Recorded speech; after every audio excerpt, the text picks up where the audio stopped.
The first sign that something was wrong came while I was 30,000 feet above the Atlantic. My phone lit up against the dark airplane cabin with a banking alert from Alder House, the restaurant my family used for birthdays, anniversaries, and any occasion my son Ben considered important enough to photograph.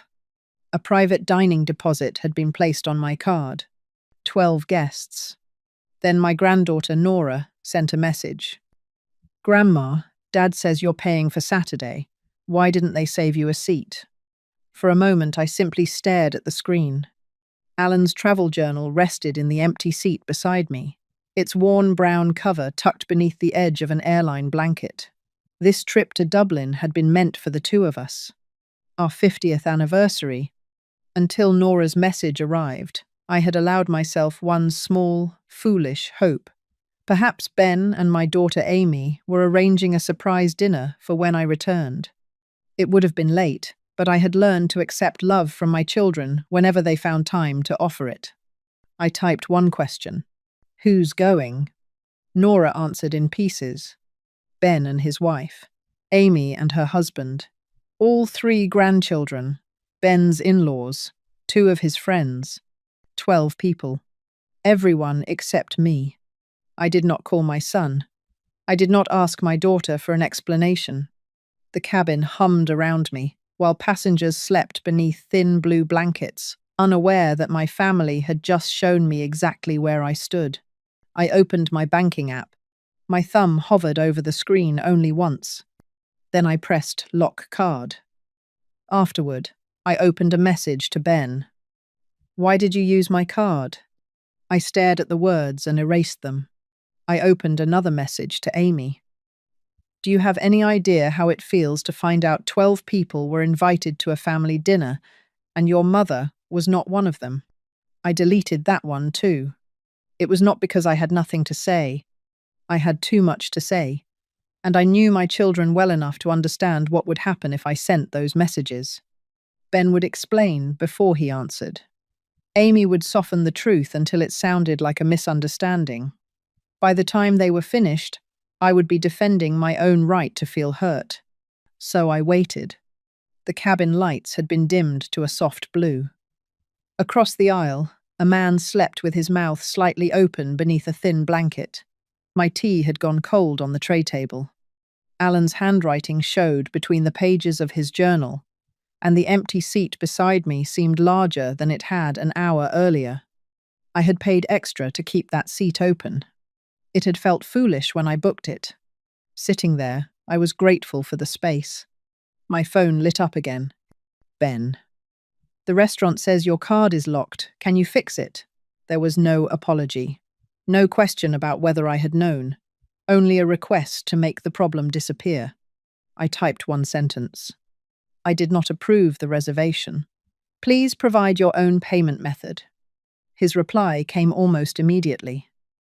"I thought you would want the family together." I looked at those words for a long time before answering. Wanting my family together is not the same as agreeing to pay for a dinner I was not invited to. Then I placed the phone face down. What troubled me most was not that Ben had assumed I would pay.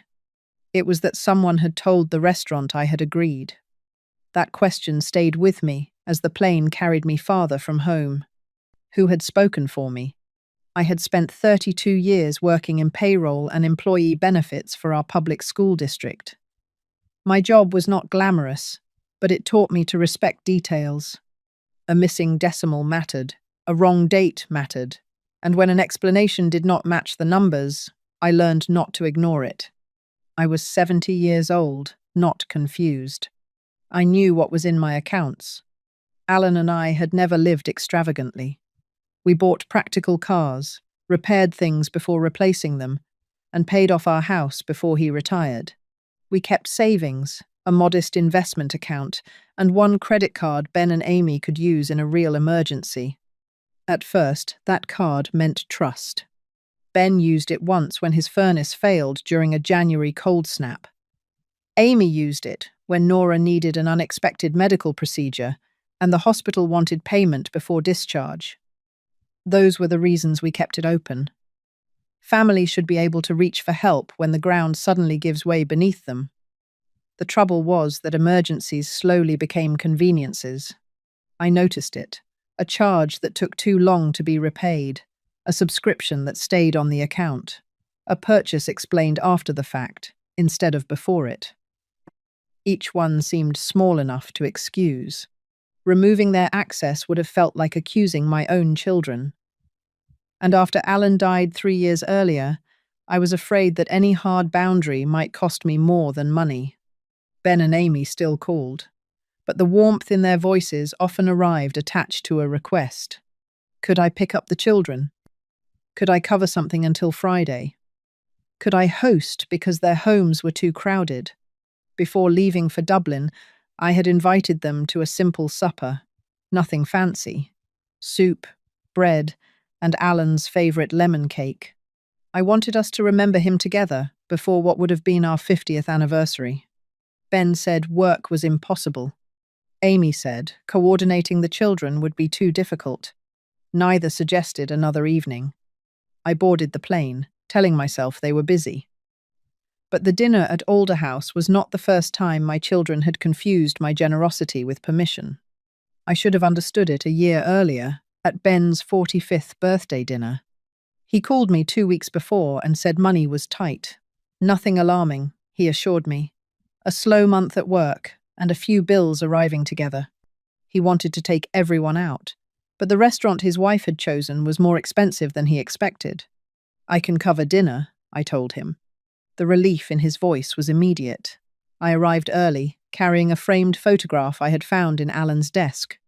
Ben was 9 years old in it, standing beside his father at a lake, holding a fish that was barely larger than Alan's hand.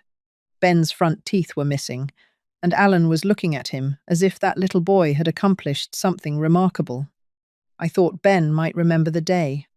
His wife thanked me for coming and placed the photograph with the other gifts. Her parents sat beside Ben. I was given a chair near the far end of the table with the 2 youngest grandchildren. Before the appetizers arrived, one child dropped a toy beneath the table. Another needed help cutting his chicken. Halfway through the meal, I took the youngest to the restroom, while everyone laughed at a story I never heard. By dessert, I had coats hanging over the back of my chair and gift bags tucked beneath my feet. Ben opened an expensive watch from his in-laws and passed it around the table. He thanked them 3 times. When he reached my photograph, he smiled quickly. "That's nice, Mom." No one asked where it had been taken. No one asked why Alan had kept it in his desk for more than 30 years. Then the server placed the check beside Ben. He did not pick it up. He slid it down the table and said, "Mom has this one." The conversation never stopped. I opened my purse, found my card, and paid while everyone discussed where they should go for drinks afterward. On the drive home, I told myself mothers should not keep score. I said the evening had been for Ben, not for me. If everyone had eaten well and gone home happy, perhaps that was enough. But sitting on that airplane, I finally understood the difference between being included and being useful. At Ben's birthday, I had been present but invisible. Now they had gone one step further. They had learned they did not need me in the room. That realization made me reach for Alan's journal. The leather cover had darkened with age. The corners had gone soft from years of being handled. A pale coffee stain marked the spine from a morning when Alan had balanced his cup too close to the kitchen table. I used to tease him about it. He would rub his thumb over the stain and say it gave the book character. Inside, his handwriting was small and neat. Alan liked plans. He wrote down hotel names, train schedules, museum hours, even the cafes where he wanted to order breakfast. But page after page, dates had been crossed out. Dublin had been postponed when Ben needed help with closing costs on his first house. Montreal was moved after Amy's divorce, when she and the children stayed with us for nearly 4 months. Maine disappeared from the calendar after we agreed to keep the grandchildren during school break. Then Dublin appeared again. Beside it, Alan had written, "Maybe next year." I did not regret helping them. Ben's children needed heat. Amy needed somewhere safe to land. Nora's medical bills frightened all of us. Family emergencies do not arrive politely or wait until your plans are convenient. We helped because we loved them.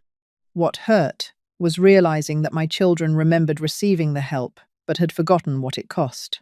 They remembered the check, the spare room, the childcare, and the meals. They did not remember the suitcase, return to the closet, or the reservation. Alan quietly cancelled. Near the back of the journal, I found an unfinished page from the final months of his illness. Most of the writing trailed off after a few words. Only one sentence was complete. Ruth gets to choose the next one. When I first found it, I thought he meant the next trip. That was why I had finally booked Dublin by myself. But sitting there with my card locked and 12 names on a reservation that did not include mine, the sentence felt larger. Alan had not left me a secret account or some clever plan. He had left me permission. Permission to choose what happened to my time, my money, my home, the years I still had left. I ran my thumb across the old coffee stain. Then Nora's name appeared on my screen again. "Grandma, I asked Mum why they didn't wait until you got back." I held the phone a little tighter. What did she say? The typing bubbles appeared, vanished, then returned. She said, "Your grandmother chose Ireland. The rest of us still have a family life." I read the sentence slowly. For years, I had arranged my life around theirs. I had changed appointments, cancelled lunches, postponed trips, and kept entire weekends open because someone might need help with the children. Yet the first time I chose something for myself, Amy spoke as though I had abandoned them. I asked Nora a few careful questions. Not because I wanted her spying on her parents, but because I needed to understand what had been arranged in my name. Ben had chosen Alderhouse because his in-laws liked it. The reservation included a private room, a fixed menu, and wine service. 2 people, Nora described as Dad's work friends, were coming too. Amy had helped coordinate everyone's schedule. They were calling it a family celebration. No one had suggested waiting until I returned. "Nora," I wrote, "please don't argue with your parents about this. You are not responsible for fixing adult decisions." She answered with a heart and stopped messaging. Ben did not. "You're turning this into something it isn't." Then, "It's just dinner, Mum." And finally, "Everyone has already made arrangements." I almost laughed at that one, though there was nothing funny about it. 12 people had managed to make arrangements. They simply had not made room for me. Amy's message came several minutes later. "Please unlock it this once. We can discuss what we owe you when you get home." Her wording disturbed me more than Ben's anger. What we owe you. As though the money could be used first and discussed later. As though ownership was something we might negotiate after the fact. I still believed Ben had made the decision, and Amy had merely gone along to avoid a fight. That was how she usually handled conflict. She softened, delayed, and stood beside whoever was being most difficult. I told myself her silence was weakness, not betrayal. The plane began its descent toward Dublin as dawn appeared beyond the window. I should have felt only excitement. Instead, I carried the weight of knowing how easily my family had continued without me. I still believed my daughter had only stayed silent. The restaurant would tell me otherwise. By the time I reached Dublin, the rain had already begun. It tapped softly against the hotel window while I stood in the room. Alan and I had chosen years earlier from a travel brochure. The hotel was smaller than the photographs had made it look. The carpet was worn near the doorway, and the radiator clicked every few minutes. I should have been disappointed. Instead, I thought Alan would have liked it. That afternoon, I walked to a cafe around the corner. Warm light spilled onto the wet pavement, and inside, I could hear cups touching saucers and people speaking in low, easy voices. The hostess led me to a small table meant for 2. Without thinking, I placed Alan's journal in the chair across from me. For a while, I watched the rain slide down the window. Then I cried. Not loudly, no one noticed. I cried for Alan. I cried for the anniversary dinner that never happened. I cried because my children had gathered 12 people without finding one place for me. Then I remembered other tables. Holiday meals where I spent more time in the kitchen than in my chair. Birthday dinners where I cut food for children while the adults talked over me. Sunday lunches where everyone left carrying leftovers and I stayed behind washing dishes. I had been included in the room, but not always in the moment. Sitting alone in Dublin, I felt less lonely than I had at some of those crowded family dinners. That truth was painful, but it was also clean. I could no longer place all the blame on Ben and Amy. I had taught them something through my silence. Every time I swallowed my hurt, paid without asking questions, or rearranged my plans to avoid an argument, I showed them that my boundaries would move. I had been afraid saying no might cost me time with my grandchildren. So I confused, avoiding conflict with preserving love. I opened Alan's journal and found the unfinished page again. Ruth gets to choose the next one. I pressed my finger beneath the sentence. I would not beg for an invitation. I would not argue until my children agreed the dinner was cruel. I would not explain my pain to people who were still asking me to restore the card. I would deal in fact. I would decide what could no longer happen. The next morning, before I finished my first cup of coffee, I called Alderhouse. The woman who answered transferred me to the private dining coordinator. I gave her my name, the last 4 digits of the card, and the reservation date. She was polite and careful, once I explained that I had never approved the charge. "We can remove the payment method," she said, "but the reservation holder will need to provide another card by tomorrow afternoon." "That's fine," I told her. "I'm not asking you to cancel their dinner. I'm asking you to remove my card." There was a pause while she checked her notes. Then I asked the question that had followed me across the Atlantic. "How were you told I had approved it?" The coordinator hesitated. She explained that Amy had provided the card information when the reservation was finalized. My daughter had said, "Our mother always covers the family celebrations. She knows about it." I closed my eyes. Until that moment, I had believed Amy's part in the dinner was silence. Cowardly silence, perhaps, but still silence. This was different.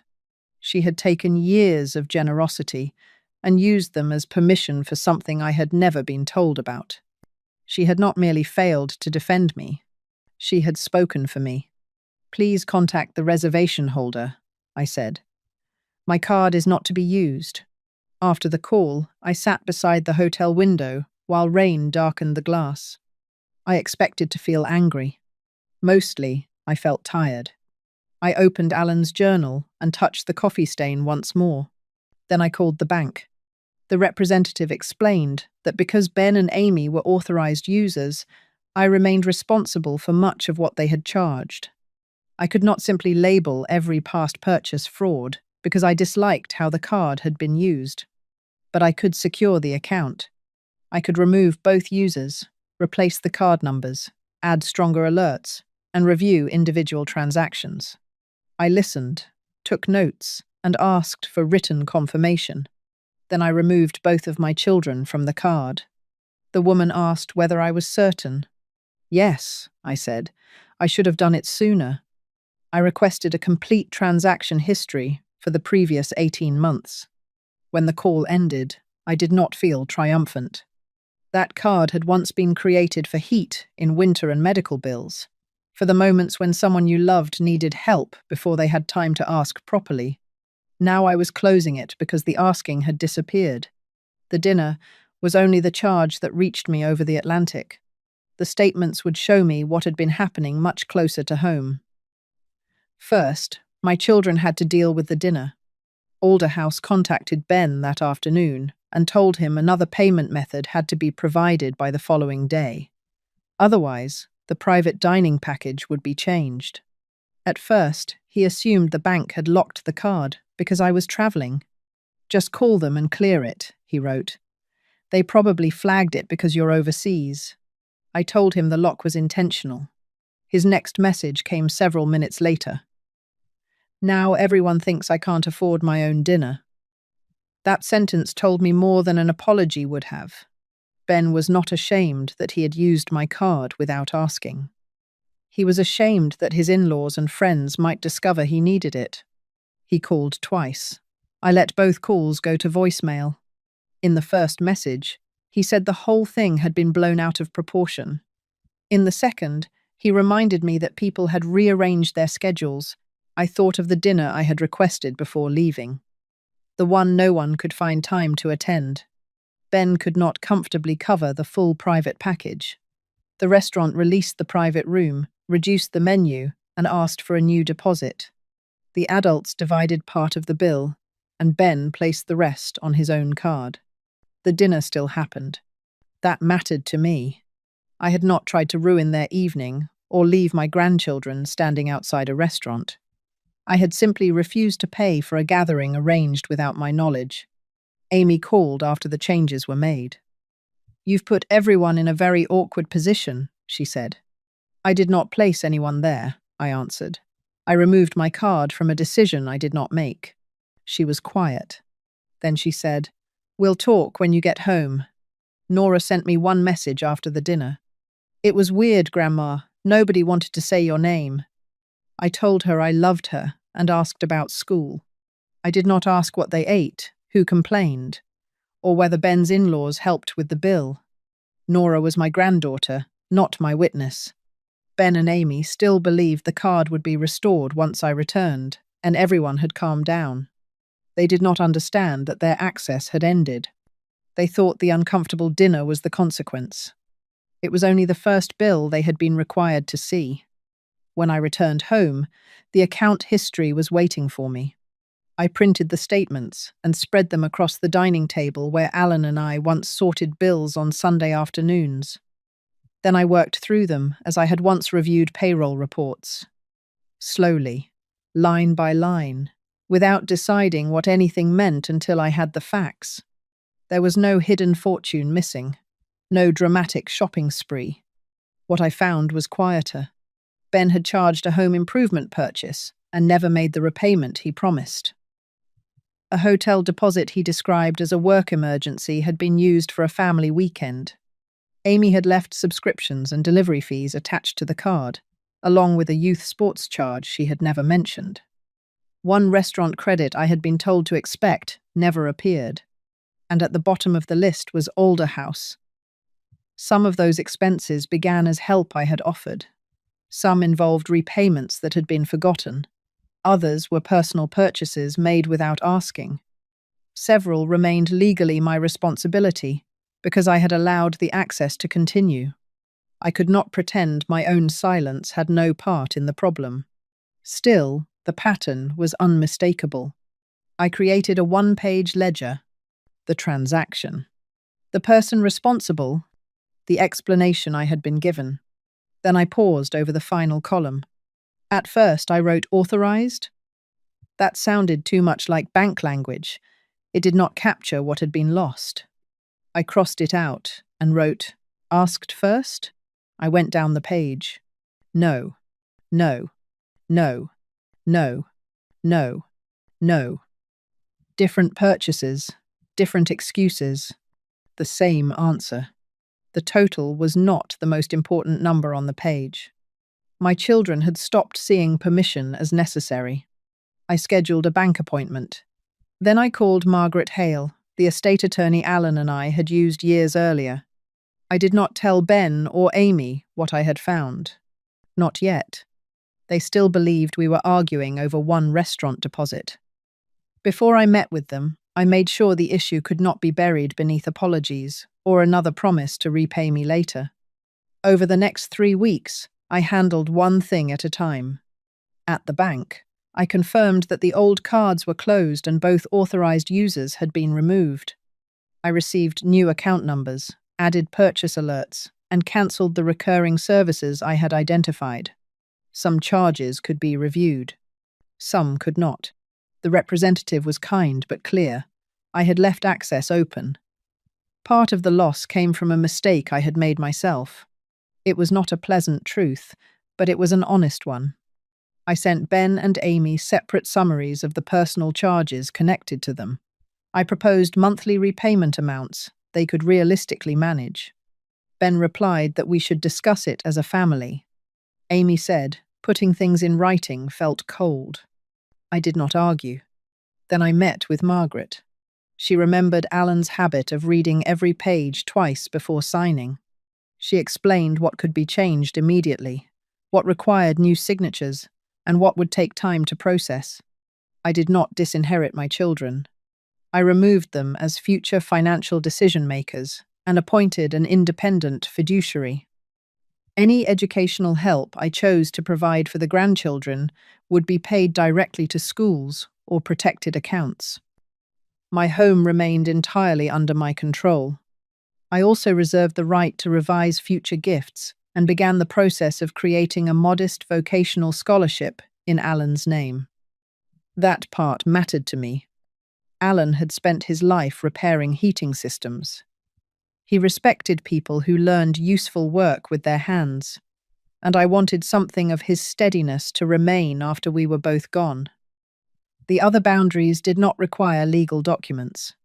Childcare had to be requested, not assumed. The spare key to my house would stay with me. Financial help would be considered one situation at a time.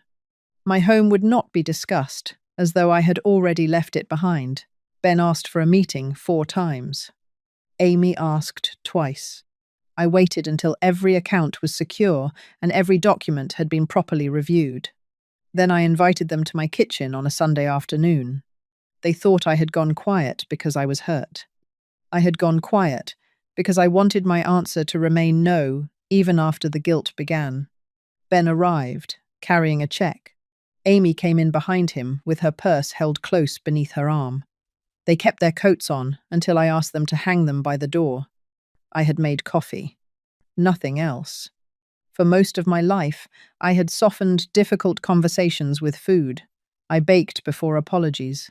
I sliced fruit before discussing money. I gave people something warm to hold, so no one would feel unwelcome.